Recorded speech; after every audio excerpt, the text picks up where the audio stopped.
Bonjour à tous, bienvenue sur Tout en Zen, magazine du bien-être et du développement personnel local.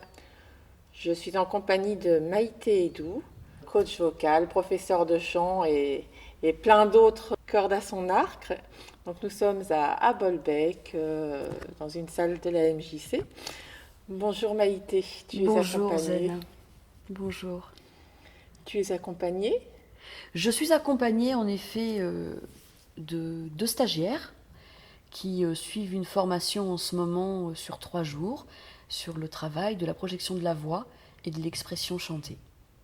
Alors, comment s'appelle-t-il? Alors il y a ici Teddy Tourbatez, Bonjour. qui est de la région de Normandie, et Sonia Simina qui vient de Brest. Bonjour. Alors, quel est ton métier? En quoi consiste-t-il? Pourquoi as-tu des stagiaires? J'aime à dire que mon métier comporte plusieurs volets, même si la mouture principale reste la notion de la voix, que ce soit la voix chantée, la voix projetée et la voix vecteur d'émotion. Lorsqu'on me demande quel est mon métier, c'est beaucoup plus simple de dire que je suis professeur de chant ou coach vocal. Voilà. Néanmoins, le travail que je fais autour de la voix depuis des années m'a permis, grâce à des rencontres, diverses rencontres, d'aller au-delà d'un simple professeur de chant.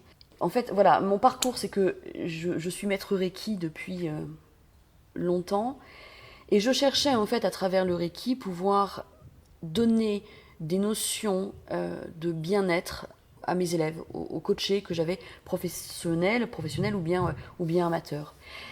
Et de là, en fait, un éventail de nouveaux horizons se sont ouverts à moi. C'était une chance absolument incroyable.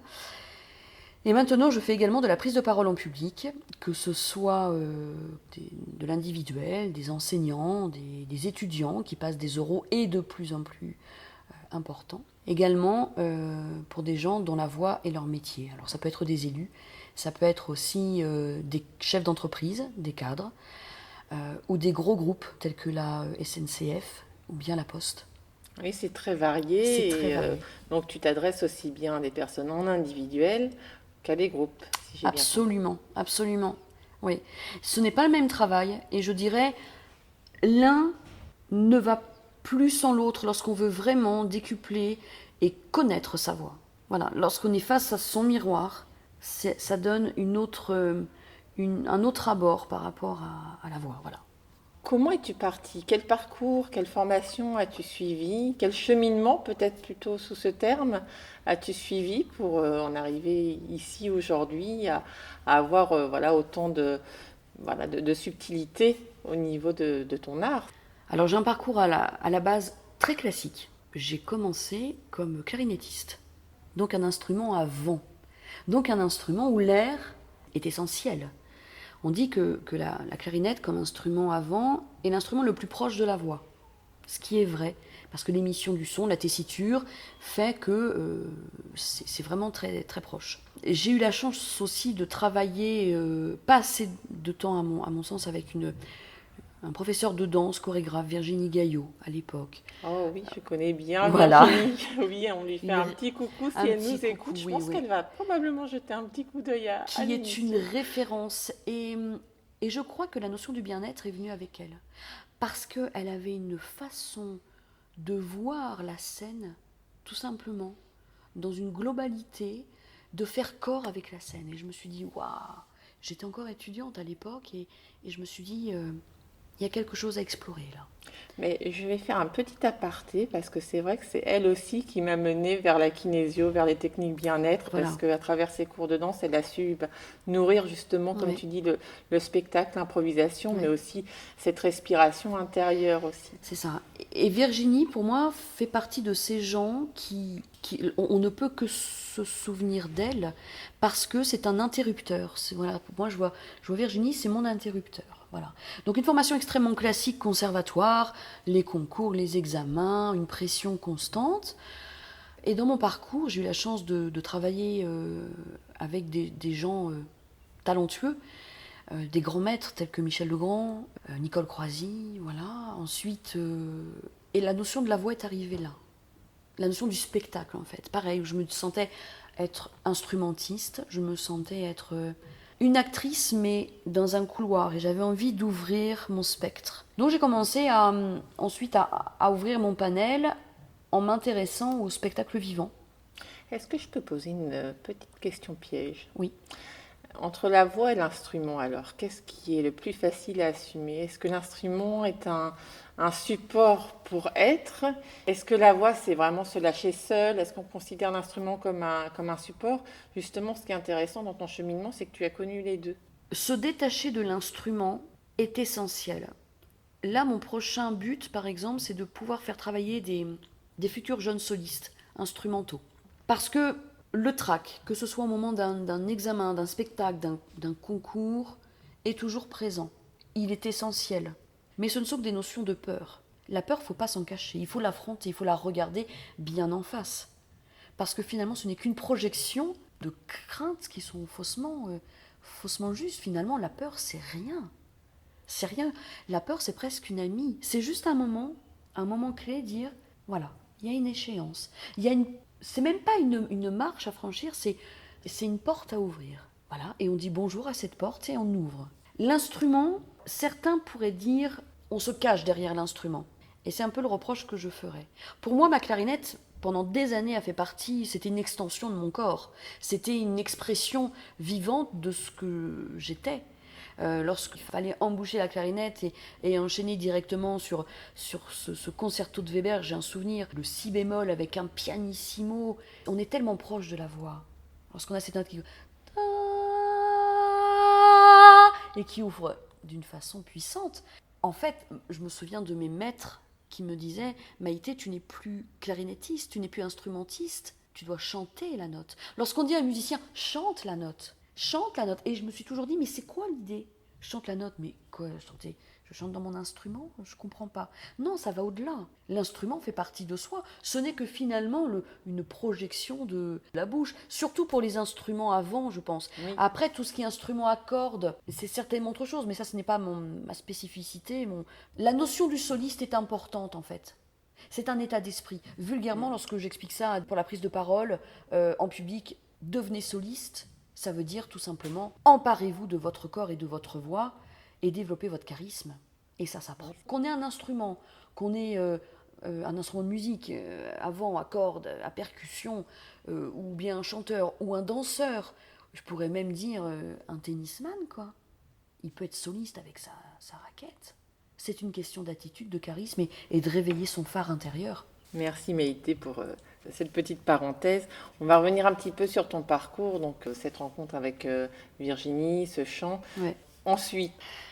Alors ensuite, des années en Bretagne où j'ai monté ma première école de spectacle vivant qui était sous l'égide de la ville de Brest.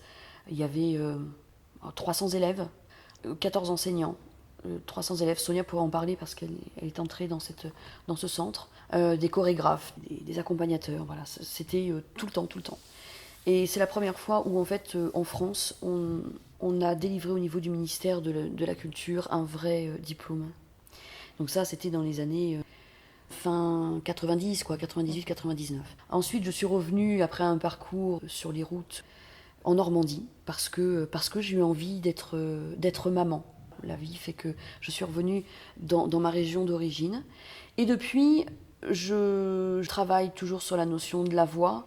Et puis l'étude du bien-être, qui pour moi est essentielle. Et puis j'ai fait une rencontre absolument incroyable, qui a changé radicalement ma vision de la vie, qui a changé ma vision de la transmission. Je ne me permettrai même pas de parler de professorat. J'ai rencontré Krishnamurti. Et lorsque j'ai rencontré Yiddu Krishnamurti, je me suis dit, la vérité, elle est là. Donc je l'ai rencontré, bien sûr, à travers des livres. Je ne l'ai pas rencontré personnellement, ça va de soi, même si, voilà. Et là, il s'est passé vraiment quelque chose. Je me suis intéressée de plus en plus à la notion de yoga. Et puis c'est devenu à part quelque chose d'essentiel, de vital. Et je vois que ce qui se passe à travers les élèves, ils m'apportent, mais bien plus que ce que je leur donne, quoi. On va passer à tes objectifs, tes prochains projets, événements à venir. Alors, mes prochains objectifs seront de transmettre cette notion de transmission à d'autres personnes. Oui, je pense peut-être ici à Oui. Teddy et Sonia. Oui, oui. Mon but est vraiment de... Alors, je suis très égoïste dans mon enseignement. C'est vrai que lorsqu'on entre dans l'essentiel, dans le véritable, on n'entre plus dans un format classique. C'est exit les karaokés, même si c'est rigolo. C'est exit certains schémas formatés. On va au-delà. On va au-delà. J'ai la chance aussi de travailler maintenant pour les élèves avec Bruno Esposito, qui est un acteur connu.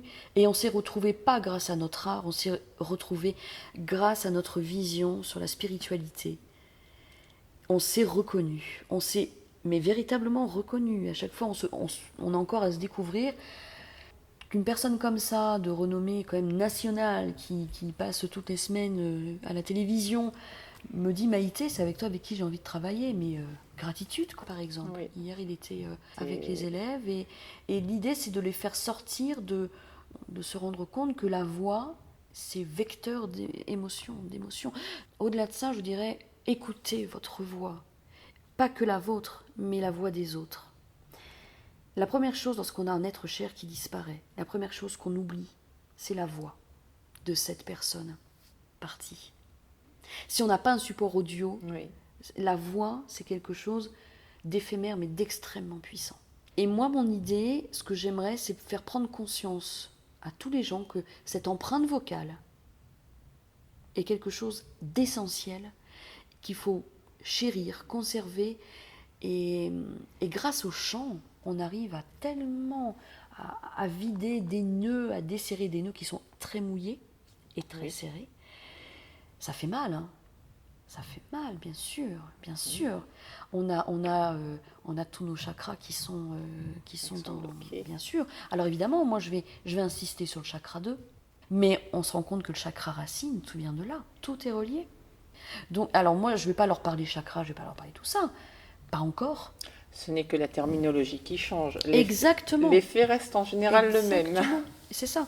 Alors, je vais leur parler de bol vocal. Alors, où est-ce qu'on peut te retrouver? Des contacts, des lieux où tu interviens, où on peut, si on veut, rejoindre un de tes cours, une de tes séances? Alors, on peut me retrouver aisément à la MJC de Bolbec. On a mes coordonnées auprès de toi qui fait cette transmission de tous les gens qui évoluent autour du bien-être et de l'art. C'est fantastique. Sur Yvetot également. J'ai un Facebook professionnel, on tape simplement Maïté Edou Pro, on me retrouve facilement.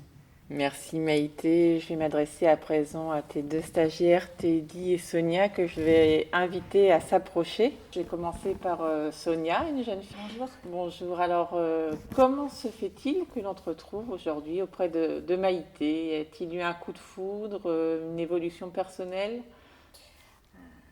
Maïté et moi, on se connaît depuis des années en fait. J'ai commencé à travailler avec elle au Relais Quéruon, au Simurel. On a fait des comédies musicales ensemble. Après, quelques années plus tard, on s'est perdu de vue et du jour au lendemain, on s'est retrouvés. Voilà, et je me retrouve ici alors que moi, je suis à Brest.